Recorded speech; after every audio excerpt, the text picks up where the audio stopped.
Ano po? So, ngayon naman, nais kong dalhin sa inyong mensahe on the occasion of our Mother's Day celebration.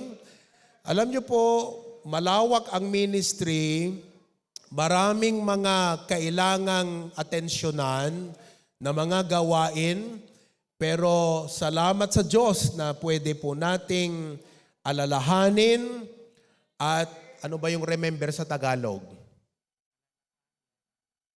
Maalala ang ating mga nanay. So buksan natin ang ating mga Biblia sa Ephesians chapter 6, 1-4. Ganito po ang sabi ng banal na kasulatan. Sa Ilocano ay ganito po ang sinasabi. Anak, agtulnog kayo kadagiti dadakkelyo, gaputi apo, tadaytoy isu tinalinteg. Dayawem ni amam ken iti inam. Nga isuti umuna abilin nga adda karina.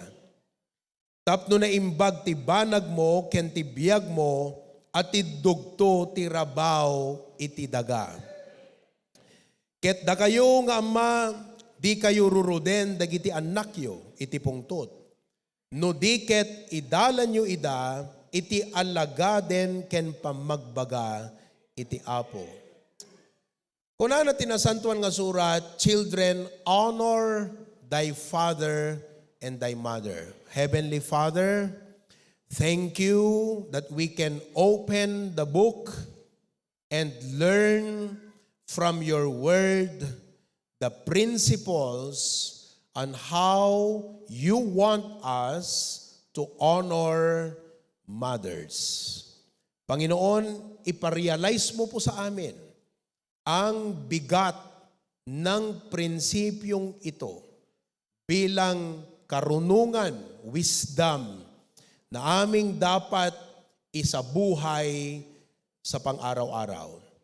Salamat Lord, nawa po ang prinsipyong ito tumatak sa aming mga puso at isipan, magdulot ng pagbabago at upang dalhin kami sa lugar ng iyong pagpapala. Panginoon naming Ama, alam ko marami sa amin pagod ng buong linggo, pero please bigyan mo kami ng lakas at atensyon, focus sa inyo pong salita. At nawa po ito'y aming namnamin sa aming isip, Lord, at maging practical sa aming buhay. In Jesus' name I pray, Amen. Pwede na po tayong makaupo. Meron pong dahilan kung bakit iniutos ng Diyos na ating igalang ang ating mga tatay at nanay. Ang word po sa Bible ay igalang. Naniniwala po ako na katulad sa pagluto, may mga sangkap na kailangan upang tama ang lasa ng luto. Sa pagtatayo ng bahay, may mga materyales na dapat wag mong i-compromise upang masiguro mo na malakas, matatag at maayos ang gusaling iyong itatayo. Sa lahat ng aspeto ng buhay, may mga batas na hindi dapat baliin, hindi dapat balewalain sapagkat mahalaga ang kanilang role sa ating buhay. Ganon din po ang paggalang sa magulang.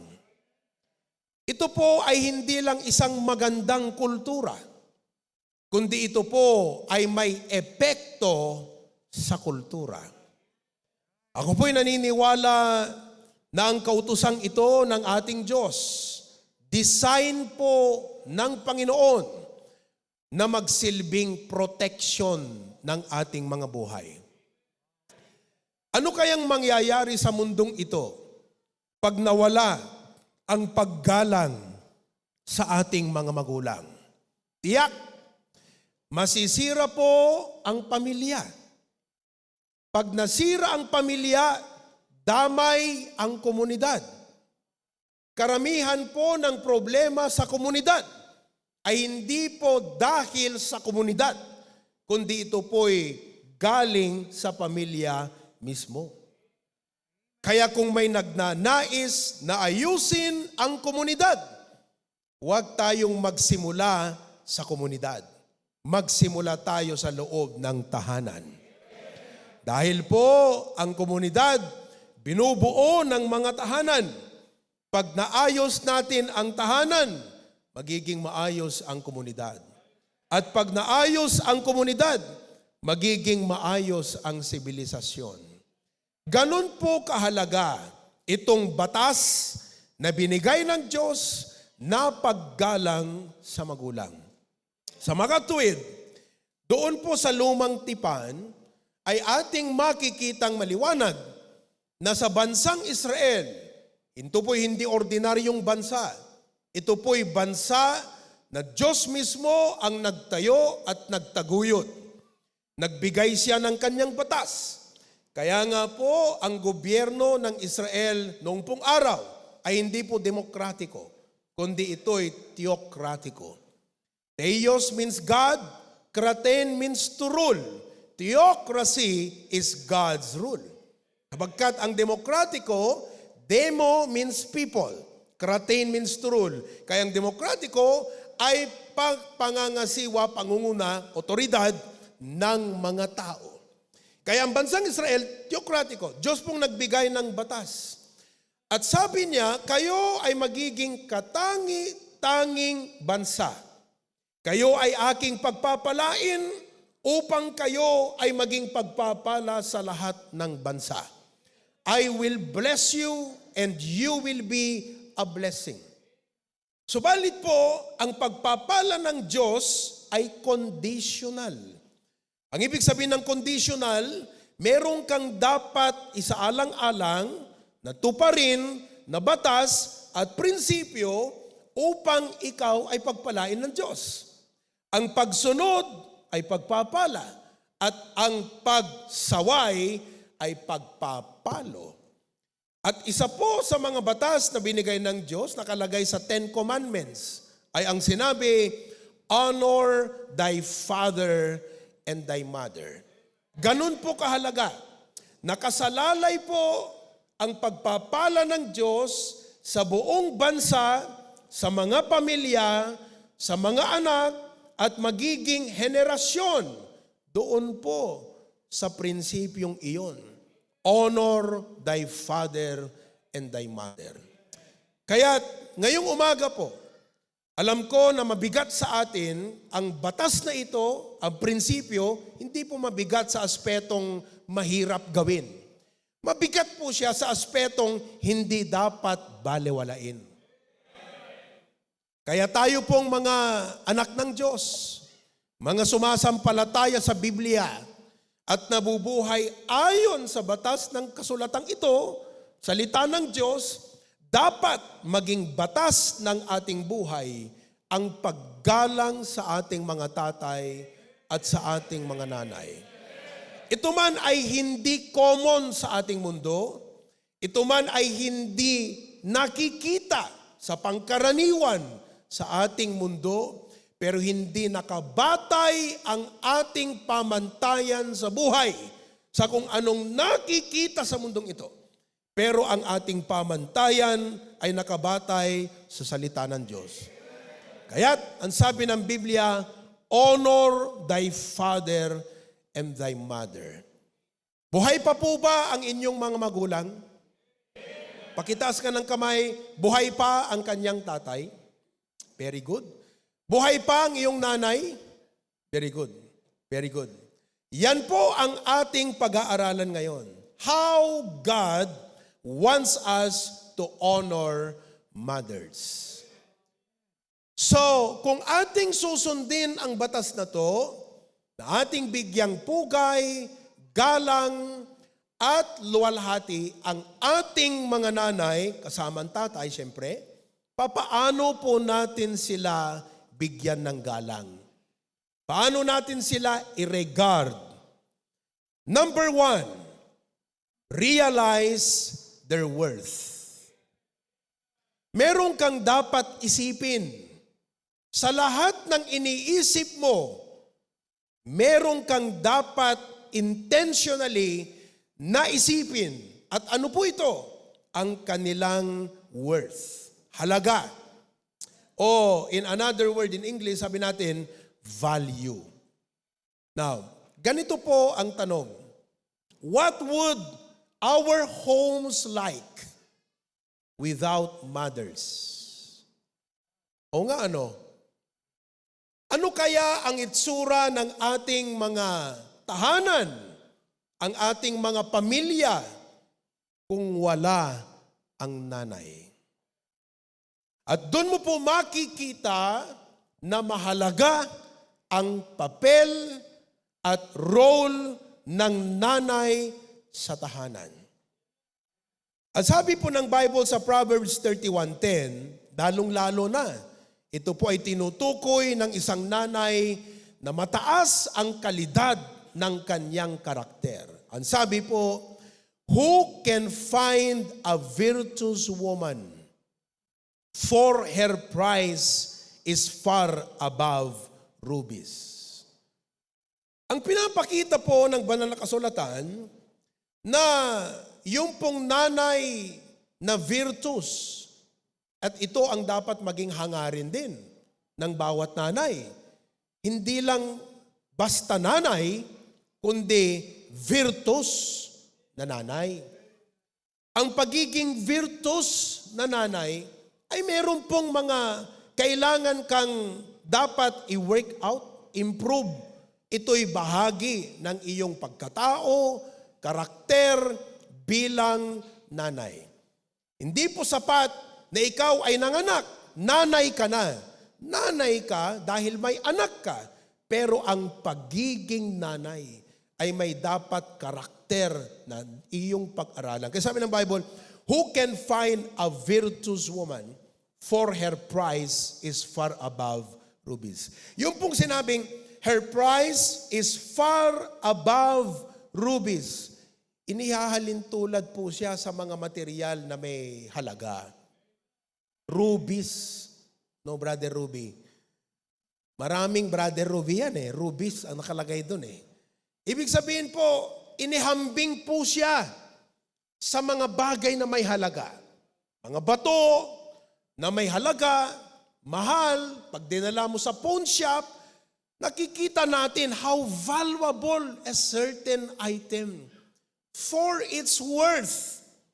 Nakikita nyo ba how valuable our mom for their worth?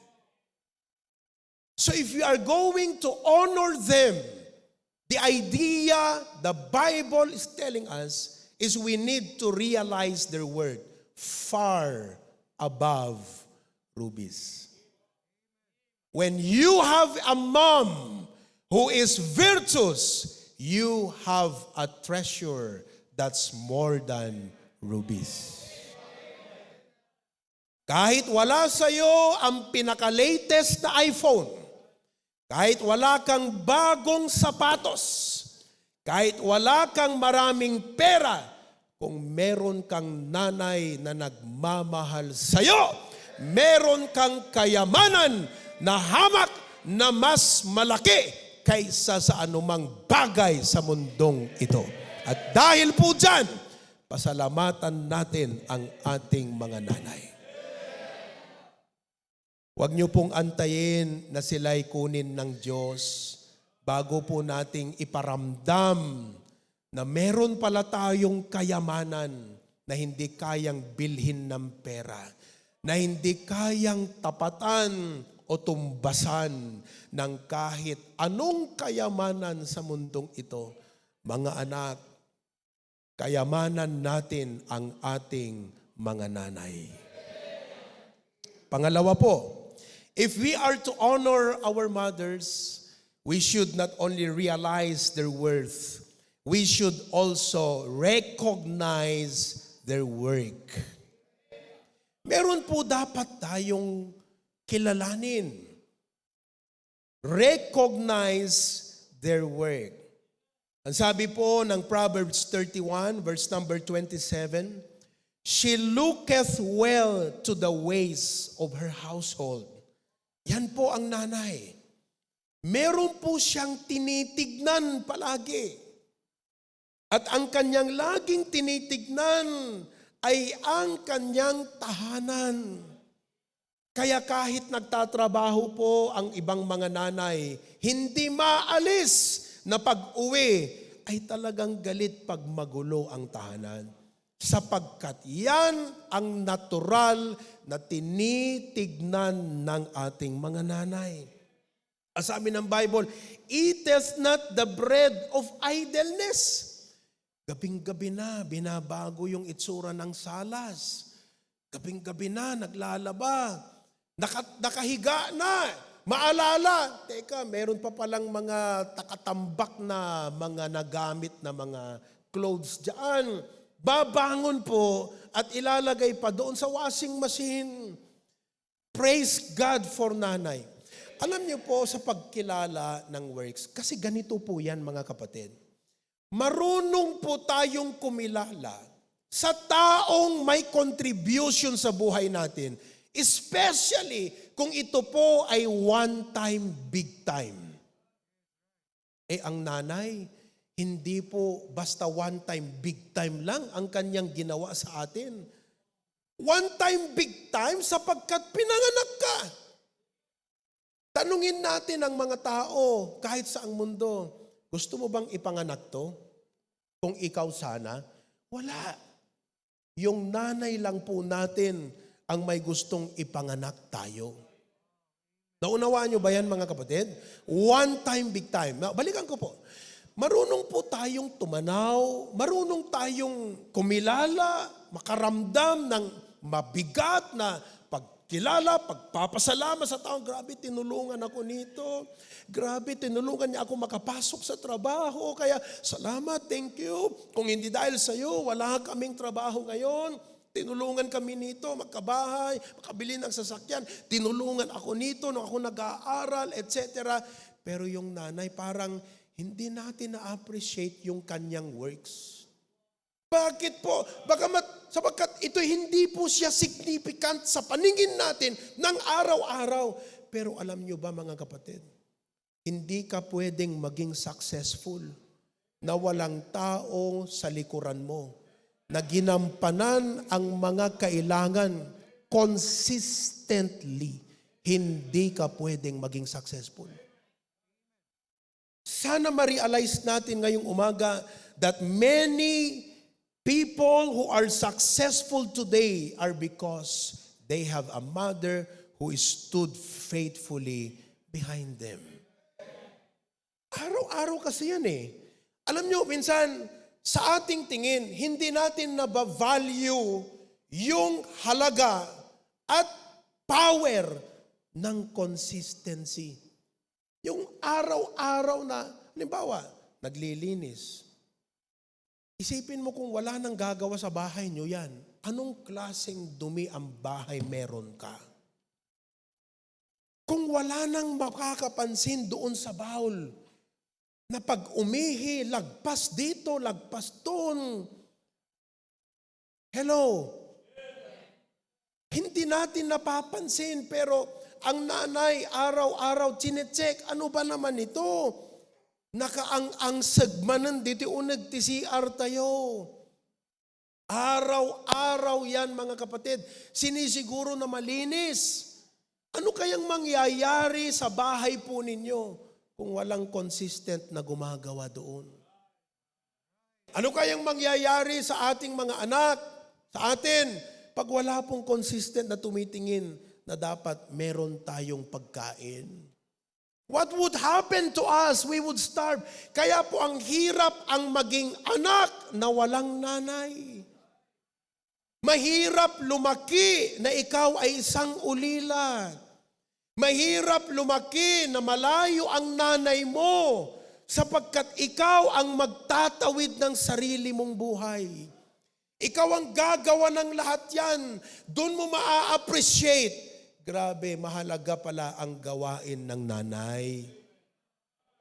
Kaya tayong mga anak, hindi porket parang hindi significant sa paningin natin, pero significant yun actually. Pero hindi dahil parang walang nakikita ka na katulad nung binigyan ka ng 1,000. Grabe, hindi mo nakalimutan yon.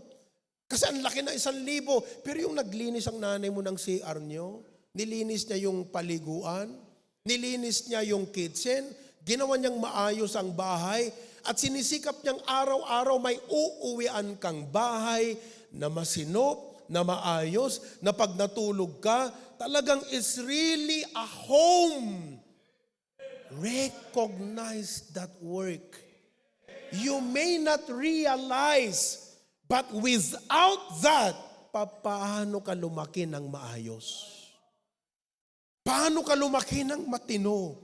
Paano ka lumaki ng may matuwid na direksyon ng buhay? Pero hindi mo napansin. Kasi yun yung mga consistent. Kaya po sinasabi ko po sa inyo, hindi kasi natin na-value yung mga maliliit na bagay na ginagawa consistently. Many of us are systemized to think of big time, showdown, big things, great things, but consistently, tamad po tayo sa ganun.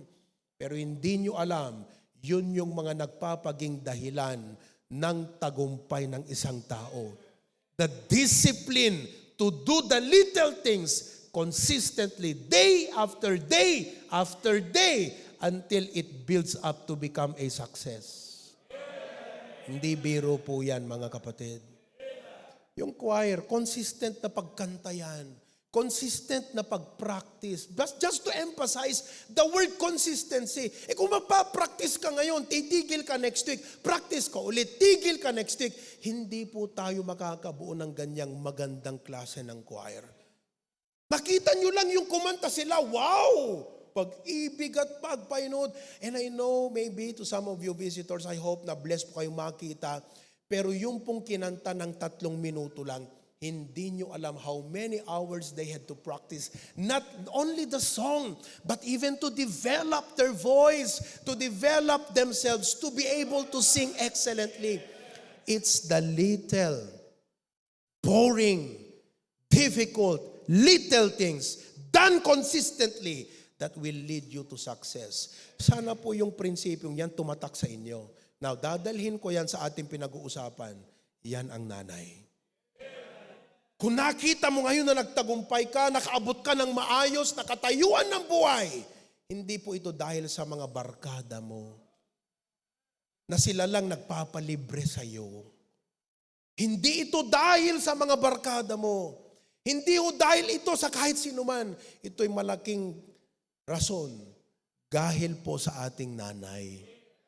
That's why we need to recognize their works. Simple ways. Pag kayo kumain, di ba? Just thank your mom. Mom, that was a very tasty food. Thank you. Amen? Papalad ho kayo kung halimbawa, na-prepare na ng nanay mo. Damit mo, ma'am, thank you, nandyan na yung damit. I mean, you don't recognize somebody did that for you. And without that, you would do it yourself. Are you listening? So how does God want us to honor our mothers? We need to recognize their works. And I know they are tired, not because they are weak, but because they carry too much. A simple encouragement of gratitude would heal, agasan na amin na bambanog. Amen? Number 3, not only realize their worth, recognize their work, but number 3, regard their words. God wants us to honor our mothers by regarding their words. It is a given na ang nanay, hindi mo mabilang kung ilan ang kanyang mga salita. Pero sa kanyang mga sinasabi, pansinin mo, may karunungan dyan. Ulitin ko po, hindi mo mabilang, sabi nga ng isang psychologist na gumawa ng census, kung ang lalaki daw po would speak 5,000 words a day, ang babae, 10,000 words a day. Pero, Bukod doon sa mga kanilang sinalita, pansinin niyo po yung kanilang sinasabi. May karunungan po dyan. Ang sabi ng Bible dito sa Proverbs 1:8 ay ganito po, My son, hear the instruction of thy father, and forsake not the law of thy mother. Nakita niyo po yung salitang law. Kaya ang nanay po, hindi lang basta nagsasalita, meron po siyang sinasabi. At sa bawat salita, may sinasabi. Ang kanyang sinasabi ay isang maganda, mahiwagang batas na makakatulong paggabay sa ating buhay. Yung pong sasabihin ng nanay mo umagang-umaga, nag-pray ka na ba? Pag sinabi mo hindi, siguradong may karugtong yan. At sa lahat ng salita na kanyang bibitawan, ito ang tatandaan mo, meron lang siyang isang gustong sabihin sa iyo. Unahin mo ang manalangin. Yun ang dapat niyong tignan. Si mama noon, pag magsabi, parang, Ma, okay ka na? Nasabi mo na yung point mo eh. So may dagdag pa, kasi ganito, ganyan, ganyan, ganyan. I-explain talaga mga kapatid. Kasi sa isip niya, ayaw kong hindi mag-sink in sa'yo to. So sa dami ng salita, tayo naman, nakita lang natin, ang dami niyang sinabi o salita, pero hindi natin nauna nakita o tinignan yung kanyang gustong sabihin sa atin. Alam niyo po, ang nais ng Diyos na paggalang sa magulang ay ating tignan, pansinin, ang gustong sabihin ng nanay, yung batas. Yung pang sasabihin niya sa iyo, anak ha, pag may mga kaibigan ka at mali, gawin mo pa rin ang tama. Just do what is right. Regardless of who your friends are, whatever they do, just do what is right. At may karugtong na explanation yan. Amen po ba? Anak, pahalagahan mo ang mga gamit. Sino sa inyong nakaranas, nakauwi na ng bahay, pero naiwan ng payong sa eskwela, binalikan mo pa. Nakauwi ka na, naiwan mo yung Tupperware doon sa lagayan ng mga walis at mga scrub. Ayan. Kailangan mo pang balikan. At maraming sermon yan. Pero isa lang ang dapat mong unawain. May sinasabi siyang batas. Ano po yun? Pahalagahan ang gamit. Bakit? Hindi madaling makabili ng gamit. Kaya sa mga nanay, grabe ang halaga ng gamit. Tama po ba? Sa grabing halaga, nakabisti lang, hindi na ito ginagamit. Ang dami yung mga baso nandun lang sa kabinet. Hindi na ginagamit. Bakit po? Sa grabing halaga. Siyempre tayo naman iniisip mo, porque minsan nakikita mo na may pagpapala, parang pag nasira yung gamit, ano ba naman yan? Nasira lang. Di palitan. Parang ang bilis sa ating isipin. Tandaan niyo po to. Mahalagang batas ito. Hindi dahil may pera at nasira, ganun lang kadaling palitan, sapagkat ang ganyang pag-iisip ay pagiging lustay.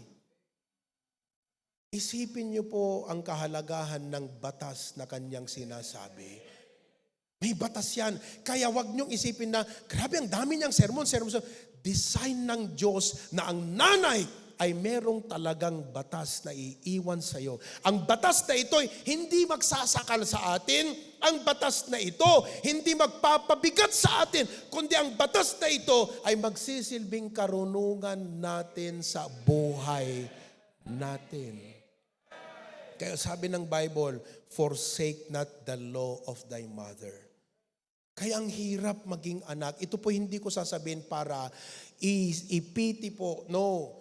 But just to point out, blessed ka pag may nanay ka na talagang laging pinapaalalahanan ka, nagsasalita, kinokorek ka na parang, lagi na lang yun, lagi na lang gano'n, parang pambira naman, ganyan-ganyan.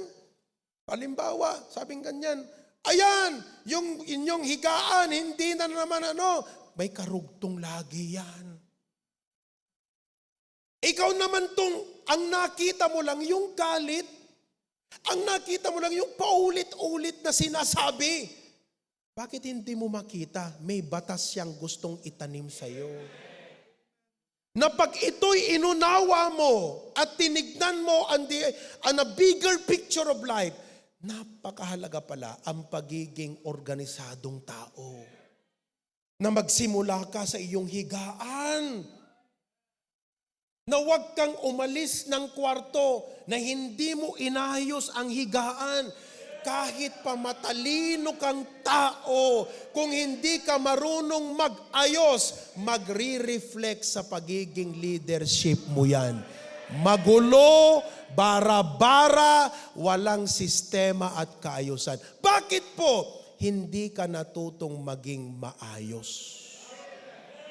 Batas yun eh. Sana po mamulat, mabuksan ang ating mga isipan ngayon, mga anak, na sa susunod na sinanay, pag may sinabi, buong sermon, kasi parang pag nagsalita kasi ang nanay, yung batas, title yun. Pero hindi dahil sinabi niya yung batas, yun na yun. Talagang i-explain yan. Kaya nga sermon eh. Pag sabi, sermonan na naman ako kay mama, ang dami kong inabot na sermon kay mama, sabihin ko sa'yo, napalo ka na, nasermonan ka pa. Kung hindi mo naintindihan na role ng nanay yon, na batas yung gusto niyang itanim, magtatampo ka, magagalit ka, sasamang loob mo, at eventually, aalis ka ng bahay na wala kang dalang karunungan, kundi kahangalan. Kaya mga kapatid, alalahanin nyo, pag nagsalita ang nanay, it's more than the words she is telling. May batas na gusto siyang itanim. Wala naman sigurong nanay na nagnanais masirang anak. Walang nanay na nagnanais ng anak maimpyerno o mapunta sa kapahamakan. Kaya magbibigay ng batas gabay. Amen po ba? So how do we honor our mothers? We should regard their words. Hindi ka na naman nag-church. Aabot na naman ng 30 minutes na sermon yan. Pero isa lang yung batas na gusto nyong ipaunawa sa'yo. Mahalaga ang church sa buhay mo. Huwag mong aalisin. Huwag kang mabubuhay na ikaw lang. Dapat ang buhay mo sa konteksto ng church ng Panginoon sapagkat yan ang environment at community na susuporta, tutulong sa iyong pananampalataya. Bakit po mahirap mabuhay sa mundong ito na mahina ka sa pananampalataya? Kat kailangan mo ng church upang palakasin, pagtibay ng iyong pananampalataya. Ang haba po nun, pero isang batas po yan sa buhay. Kaya sabi ng Bible, forsake not the law of thy mother. Last, amen po ba? How does God want us to honor our mothers? Number 4, reward their watch care. Reward their watch care. Ngayong tayo naman ay pinagpala ng Panginoon, hindi po ito masama, bagkus ito po ay tama lamang na ating i-reward sila for their watch care. And I know we can never repay them, and God may not tell us to repay them altogether because you can never do it. Mahal po ang maging nanay nagluluto. Magkanong isang cook, chef, 20,000 a month. Ni paglutuan kanya 10 years, bayaran mo lahat yun. Mahal po ang kumuha ng isang designer ng damit. Dinamitan po tayo ng nanay natin. Mahal, mag-hire ng trainer. Trinain tayo maglakad, trinain tayo kumain na hindi na nagdedede. Trinain tayo sa maraming aspeto, paano kumain, ito ang kutsara, itong tinidor. Mahal po, pag nag-hire ka ng tao, nagagawa para sa nanay mo, sa'yo ang mga bagay na ito. How could you ever repay your mom? But at least, we could be able to help them reap what they've sown.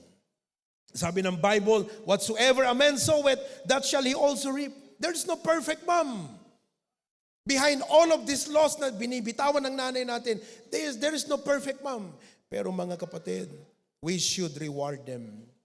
How do we reward them? By living right. Huwag tayong maging kahihiyan ng ating mga magulang. Nawa po, dahil sa mga batas na ating natutunan sa tahanan, namuhay tayo ng tama, maayos at pinagpala ng Diyos. Mga kapatid, sa nanay, malaking reward na sa kanya. Nakita niya yung kanyang anak, namuhay ng maayos. Love God. Honor her sacrifices. And you know what?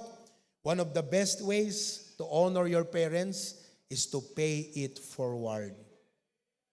Ito po'y katulad sa prinsipyo na sinabi ni Apostol Pablo, I am a debtor to the Greek and barbarian. Ibig sabihin po, dahil tinanggap po niya yung kaligtasang libre sa Ebanghelyo at siya po'y nakatanggap ng eternal life, sabi niya, sa pagpapalang ito, I am a debtor. Ibig sabihin, pagbabayaran ko to, hindi pagbabayaran, babayaran ko to by sharing the gospel to others. Ang tawag po dyan, pay it forward principle.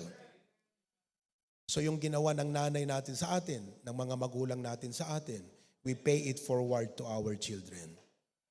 And if we continue to do that cycle, we'll produce a generation who will fear God, who will love God, and will be blessed by God. Life is too short. Let's do what is right. Mothers, thank you for your sacrifices. Palakpakan natin sila. Thank you for your tears. Thank you for your correction. Alam naming masakit minsan ang makorek. Pero ngayon naintindihan namin, batas ito. Thank you for your labors. Thank you for carrying us in your womb for 9 months. For giving birth sa amin, for nursing us. And so we became who we are today. We don't want to forget those stages were necessary stages of life and you were there behind of it all. Happy Mother's Day. Palakpakan natin muli.